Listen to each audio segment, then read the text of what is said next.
Middle east में Yemen का Houthi अकेले दम पर इजराइल और अमेरिका के सामने एक चट्टान बनकर खड़ा हुआ है और हूती के आगे इजराइल के तमाम एयर डिफेंस सिस्टम फेल हो चुके हैं। हूती लाल सागर से लेकर तेल अवीव तक ऐसे ऐसे हमले कर रहा है जिनका तोड़ ना तो अमेरिका के पास है और ना ही इजराइल के पास। तेल अवीव के भीतर रोजाना हूती की मिसाइलें गिर रही हैं। रात के वक्त जब लोग बिस्तर पर सोने जाते हैं तो उस वक्त हूती के हमलों की वजह से पूरा तेल अवीव हवाई हमलों के सायरनों से गूंज उठता है।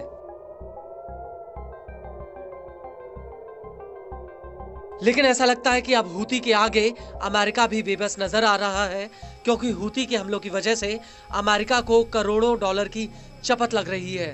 हूती की छोटी छोटी मिसाइलें अमेरिका के अरबों डॉलर्स के ड्रोन्स का शिकार कर रही हैं और अब इसी कड़ी में हूती ने अमेरिका के ताकतवर MQ-9 रीपर ड्रोन को यमन के मारिब प्रांत में मार गिराया है। हूती का कहना है कि उसने अपनी स्वदेशी जमीन से जमीन पर वार करने वाली मिसाइल से अमेरिकी ड्रोन को मार गिराया। हूती के मुताबिक MQ-9 ड्रोन यमन के खिलाफ शत्रुतापूर्ण अभियान में शामिल था। हूती का ये भी कहना है कि अमेरिका का ये 14वां MQ-9 रीपर ड्रोन है जिसे उसने गिराया है। बड़ी बात यह है कि हूती के प्रवक्ता ब्रिगेडियर जनरल याह्या सारी ने इस हमले की पुष्टि कर दी है।